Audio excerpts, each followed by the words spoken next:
Bonjour et bienvenue à une nouvelle critique de Manga Anime Fan. Aujourd'hui, je vous parle du tome 17 de Golden Wind, le tome équivalent à 63 de JoJo's Bizarre Adventure et la fin de l'arc Golden Wind. Donc, c'est la dernière fois qu'on voit nos personnages de Golden Wind. Diavolo, le méchant de l'arc, vient d'arriver à la hauteur de la flèche et est rendu à l'étape de je la prends dans mes mains et je deviens surpuissant. Mais Giorno décide que non et réussit. Et on a un début de tombe qui est un beau jeu de qui va avoir la flèche, qui sera la personne ayant la flèche et devenant totalement OP. C'est sans grande surprise que c'est Giorno qui le devient. Hein? Euh, Pourquoi pas? Hein? T'sais. Son père n'était pas déjà assez OP. Euh, c'est un peu étrange. La façon que l'action se déroule en début de tombe, c'est flou. C'est pas clair pantoute. J'ai vraiment eu de la misère à suivre le découpage, l'action, les scènes. C'était un peu mélangeant. Quand on découvre c'est quoi le pouvoir de Gold Experience Requiem, euh, c'est OP.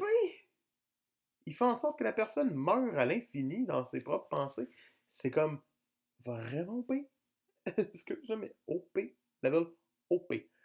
Euh, Sinon, les 5 chapitres d'épilogue sont un peu bizarres, étant donné qu'ils nous servent à revenir juste avant la rencontre de Buccioletti puis Giorno et nous montrent que ben, ils savaient déjà que les 3 personnes qui mouraient dans cet arc-là, dans cette saga, allaient mourir.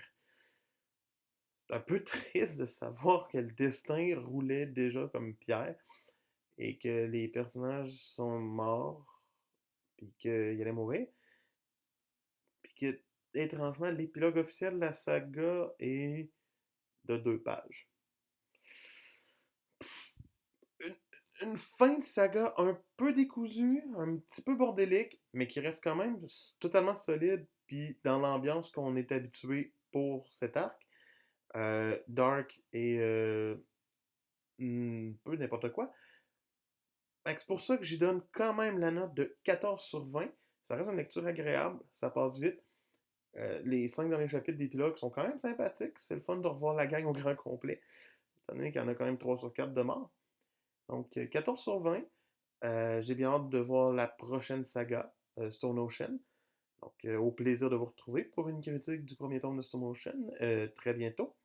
Donc, c'était Manga Anime Fan qui vous dit à bientôt.